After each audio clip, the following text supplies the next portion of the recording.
Assalamualaikum warahmatullahi wabarakatuh.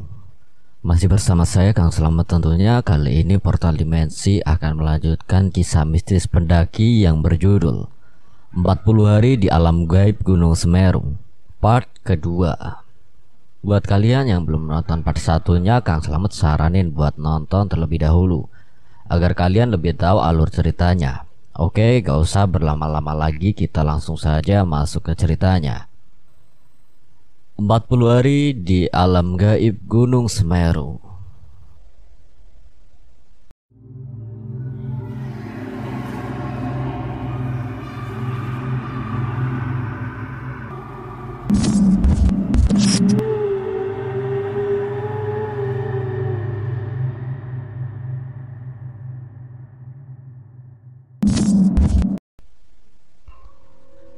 Di ladang itu, Bima ikut si bapak menyirami tanaman.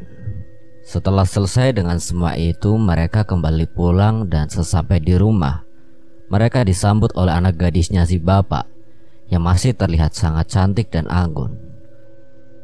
Lalu si bapak minta pada Pusparini untuk mengambilkan minuman untuknya dan Bima. Si bapak dan Bima kemudian duduk di teras rumah menunggu air yang sedang diambil. Tidak lama kemudian terlihat Rini datang dengan membawa 2 gelas air. Setelah minum air dari anak gadisnya itu, si bapak pamit untuk pergi ke balai desa karena ada urusan di sana dan meminta pada anak gadisnya untuk menemani Bima di sini. Di teras rumah, Bima duduk bersama Pusparini sambil ngobrol-ngobrol tentang kegiatan tadi di ladang. Ternyata Pusparini orangnya asyik kalau diajak ngobrol dan obrolan itu membuat Bima dan Pusparini menjadi semakin akrab. Hari-hari dilalui Bima seperti itu. Pergi ke ladang, makan dan tidur di rumah si bapak. Hingga pada suatu ketika si bapak menawari Bima sesuatu. Le, awakmu lek wis suwe to urip nang kene. Bapak pengen nikahno awakmu karo Pusparini. Yen gelem, sawa sakmono ombone iku engko kanggo awakmu. Garapen olehen kanggo bondo uripmu karo Pusparini. Ning ana syarate. Awakmu kudu manggon nang kene salawase. Ya artinya, nak, kamu kan udah lama tinggal di sini. Bapak ingin menikahkan kamu dengan Pusparini. Kalau mau sawah yang sangat luas itu buat kamu. Kamu olah untuk bekal hidupmu dengan Pusparini.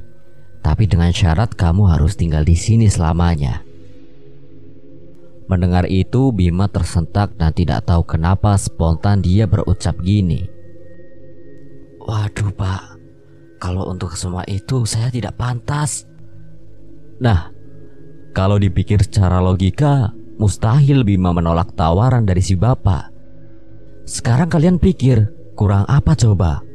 Mau dinikahkan dengan anak gadisnya yang sangat cantik, dikasih sawah yang sangat luas, dan otomatis dia juga akan menggantikan si bapak untuk jadi kepala desa di kampung ini nantinya. Harta, tahta, dan wanita itu sudah di depan mata, tapi Bima malah menolaknya. Mungkin waktu itu Bima masih sayang sama Sang Maha Pencipta, hingga kata-kata itu bisa terucap dengan sendirinya. Setelah menolak tawaran itu, si bapak bilang lagi, Ora usah gugup. Bapak ya ora maksa. Dipikir alon-alon dhisik.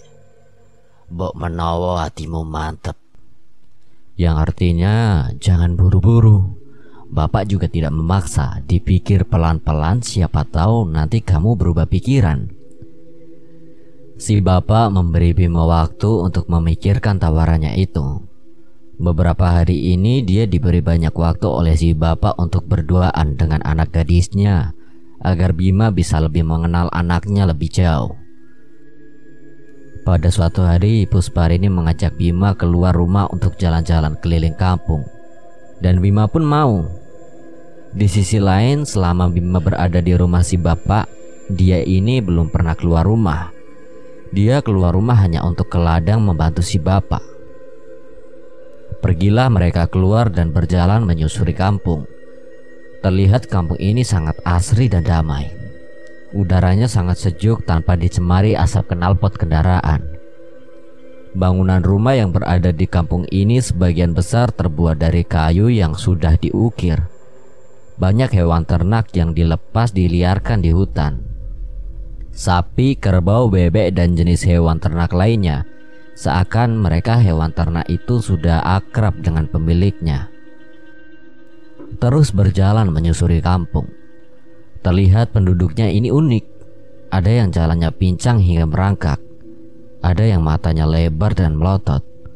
Ada yang tangannya panjang sebelah dan macam-macam. Tapi anehnya melihat semua itu, Bima tidak merasa takut. Sama sekali, justru ia malah merasa beruntung karena dia mempunyai tubuh yang sempurna. Dan di kampung itu tidak ada yang namanya malam. Cuacanya selalu berkabut dan tampak suram, seperti kalau menjelang maghrib. Di tengah-tengah perkampungan itu samar-samar Bima mendengar ada suara wanita yang memanggil-manggil namanya. Bima, Bima, pulang, pulang.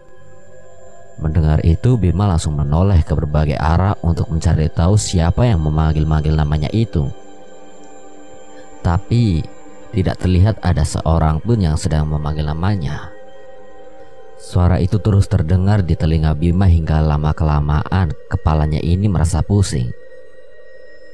Setelah cukup lama berjalan berkeliling kampung, Bima dan Pusparini sampai di sebuah telaga yang airnya sangat jernih. Di pinggir telaga terlihat ada seorang gadis kampung yang sedang berjalan menyusuri telaga tersebut sambil membawa beberapa potong bambu dan mengenakan kemben khas Jawa. Sepertinya gadis itu hendak mengambil air di telaga tersebut. Gadis itu berjalan lewat di depan Bima dan Pusparini yang sedang duduk. Nah, melihat gadis itu dari dekat, sekilas Bima ingat sesuatu. Sepertinya gadis ini tidak asing baginya. Aku kok kayak pernah ketemu sama orang ini ya. Tapi di mana? Bima coba mengingat-ingat kapan dia pernah bertemu dengan gadis ini. Ketika sedang memikirkan semua itu, Pusparini memecahkan konsentrasinya. Mas, kenapa? Lagi mikirin apa? Enggak Rini. Aku kok kayak pernah lihat orang tadi ya. Ketemu di mana? Nah, itu dia. Aku nggak ingat kapan aku ketemu. Jawab Bima yang masih bingung. Telaga di dekat batu mereka membahas perjodohan yang ditawarkan si bapak. Rini sudah setuju dengan perjodohan itu, tapi belum dengan Bima. Melihat kalau Bima belum bisa menerima perjodohan itu, terlihat mata indahnya Rini berlinang air mata. Sepertinya dia sudah jatuh hati pada Bima. Melihat Rini yang sepertinya kecewa, Bima mencoba menenangkannya. Rin, kamu jangan sedih. Aku bukan tidak mau menerima perjodohan itu. Hanya saja aku belum siap menerima semua pemberian si bapak. Rini kemudian melihat ke arah Bima dengan tatapan sayu. Sebenarnya Bima tidak tega melihat Rini seperti itu. Bola mata coklat yang tadinya terlihat indah sekarang menjadi sayu. Lalu Bima menjelaskan pada Rini, beri aku waktu untuk memikirkan semua ini. Kalau sudah tiba saatnya aku bisa menerima, aku akan menerima perjodohan ini. Ucap Bima sambil mengusap mata Rini yang sudah dipenuhi air mata. Perlahan Rini mulai senyum. Kemudian Bima mengajak Rini untuk pergi meninggalkan telaga untuk kembali pulang. Sesampainya di rumah, Bima langsung masuk ke dalam kamar dan merebahkan badannya di atas tempat tidur, dan otaknya masih terus kepikiran oleh suara wanita yang tadi memanggil-manggil namanya, dan juga gadis yang ditemui di telaga tadi, hingga tidak terasa Bima tertidur. Di dalam tidurnya, Bima bermimpi sedang berada di tengah-tengah kampung itu. Lalu dari kejauhan ada seorang wanita parubaya yang melambaikan tangannya pada Bima. Seakan wanita ini sedang memanggil Bima. Bima pun berjalan mendekat ke arah wanita itu. Sesampai di tempat wanita itu, sepertinya Bima mengenalnya. Wanita itu kemudian memeluk Bima sambil berkata, Pulang nak, pulang. Ditunggu ibumu di rumah. Mendengar itu Bima berpikir, pulang? Ibuku? Pulang kemana? Wanita itu kemudian melepaskan pelukannya dan pergi meninggalkan Bima. Belum jauh meninggalkan Bima, terlihat ada seorang gadis yang sedang membawa beberapa potong bambu. Sedang berjalan di depan Bima, yang tidak lain itu adalah gadis yang ditemui Bima di pinggir telaga. Wanita itu melemparkan senyum pada Bima dan lagi-lagi wanita itu mengingatkan Bima pada seseorang yang pernah dia kenal. Waktu itu berlalu meninggalkan Bima. Di saat yang bersamaan Bima merasa pusing memikirkan kejadian ini.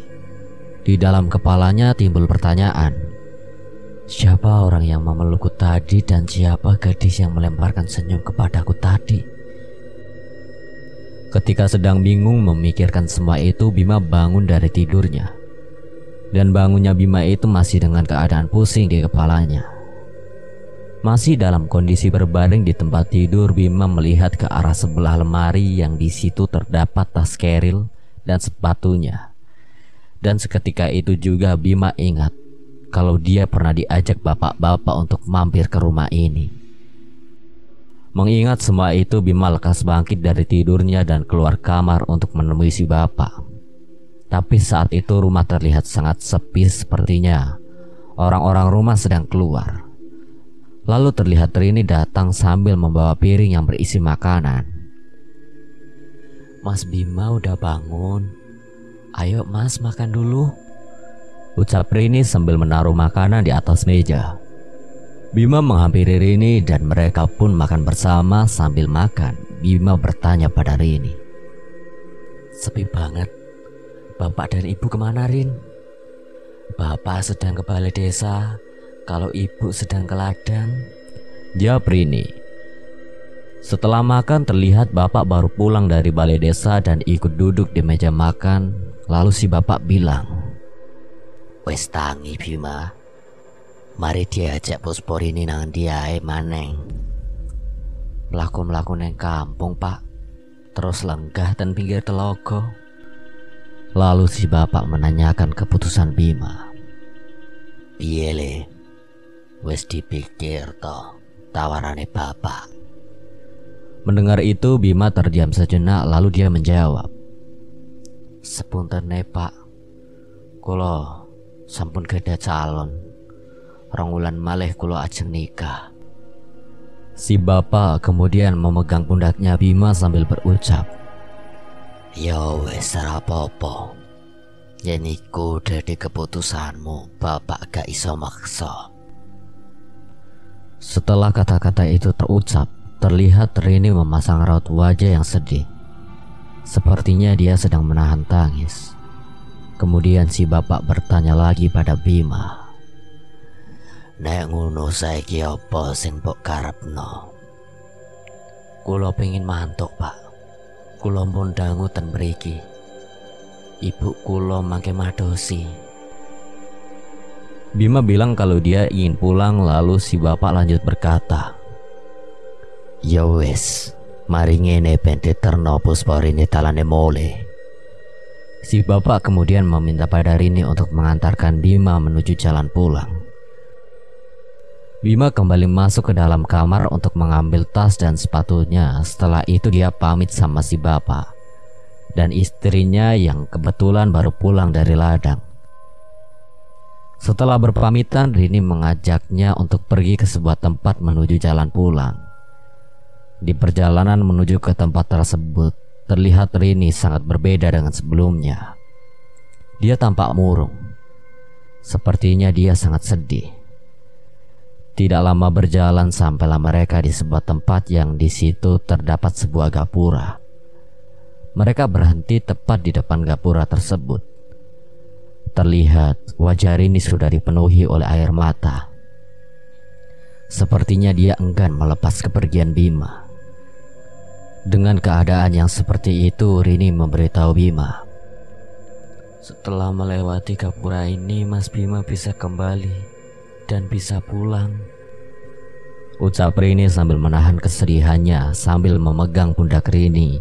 Bima bilang, "Ya udah, aku pulang dulu.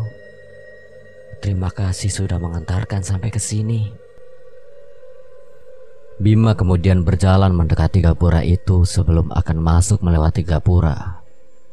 Dia melihat Rini sedang melambaikan tangannya. Pakai tanda perpisahan dan Bima pun melambaikan tangannya juga.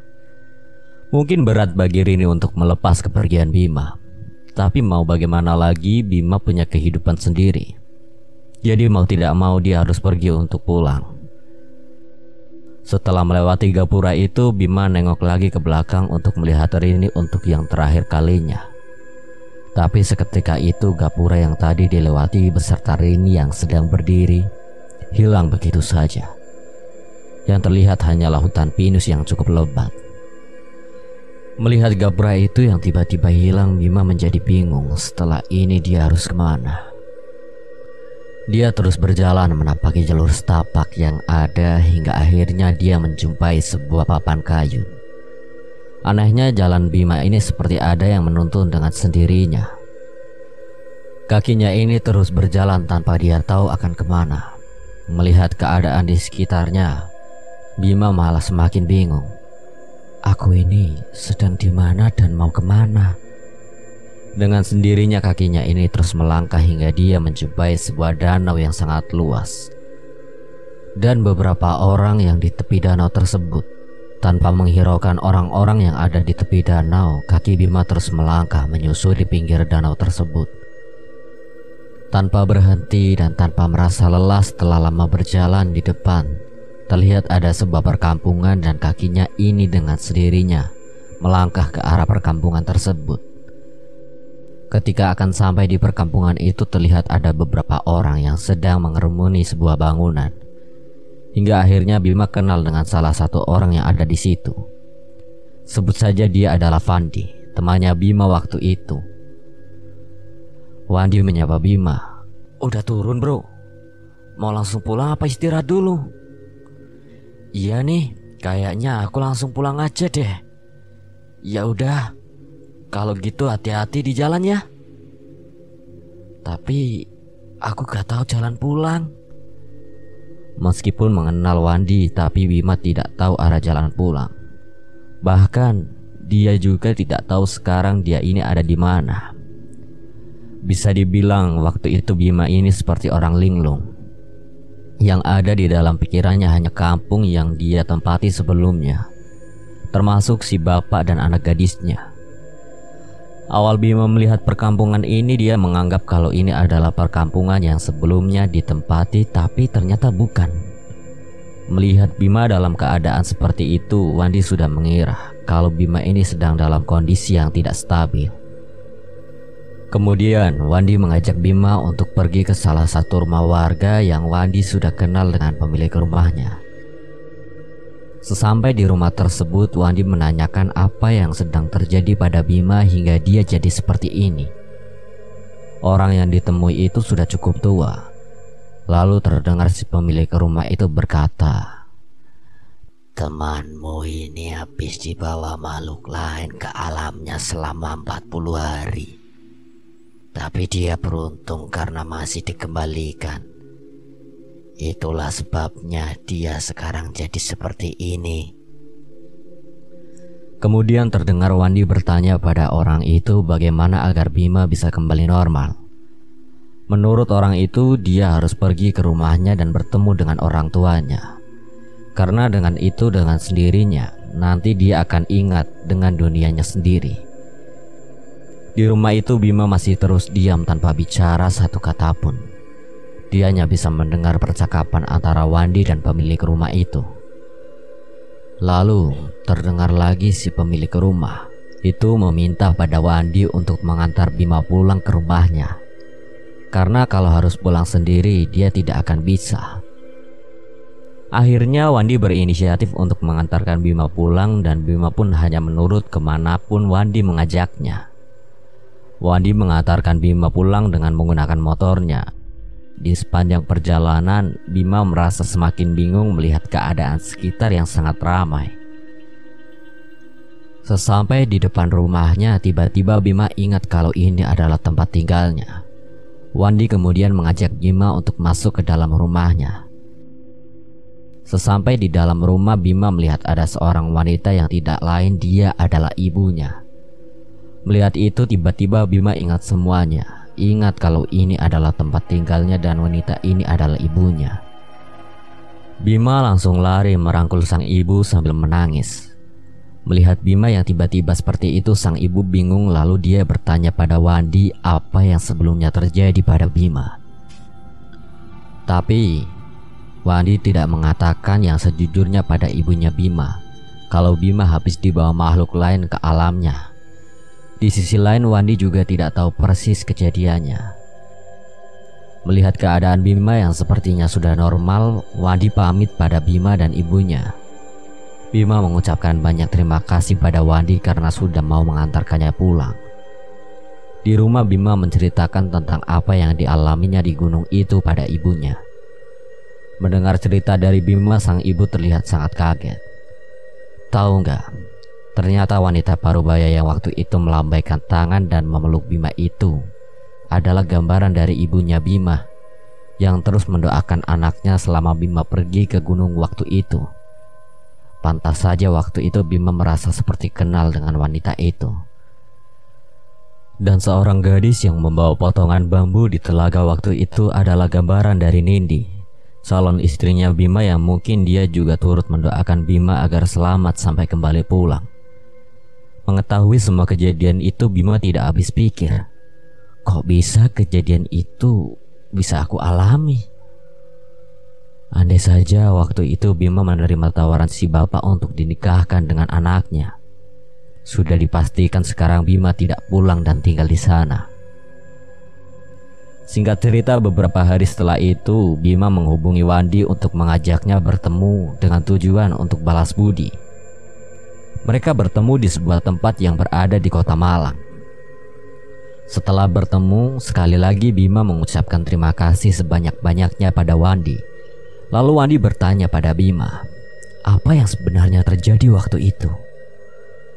Bima pun menceritakan semua itu pada Wandi dan selama Bima berada di kampung itu, hingga bertemu dengan si bapak dan anak gadisnya. Ternyata cuma 3 hari, tapi menurut orang yang mereka temui waktu itu, Bima sudah tinggal di alam sana selama 40 hari. Bima benar-benar beruntung karena masih dikembalikan ke alamnya. Kalau tidak, mungkin sekarang ini Bima sudah tinggal di sana dan dinikahkan dengan gadis itu dengan penuh kemewahan. Nah, ini sedikit info ya. Di alam gaib itu kehidupannya sama seperti alam kita. Ada kampung dan ada penduduknya, tapi nggak gitu penduduknya ini semuanya aneh. Ada yang kakinya putus, ada yang matanya lebar, ada yang jalannya ngesot dan lain-lain. Persis dengan apa yang sudah saya ceritakan tadi yang dialami Bima. Nah, selama berada di kampung, ingatan Bima ini dihilangkan oleh mereka. Jadi dia tidak bisa mengingat alamnya sendiri dan yang dia tahu hanyalah alam mereka. Kalaupun bisa kembali ke alamnya sendiri, dia ini akan tampak seperti orang linglung karena di dalam pikirannya masih di alam sana. Sekian. Terima kasih buat Vidi Muhammad yang telah mengizinkan saya membawakan ceritanya. Apabila ada kesalahan, saya memohon maaf sebesar-besarnya. Dan Kang Selamat pamit undur diri. Wassalamualaikum warahmatullahi wabarakatuh.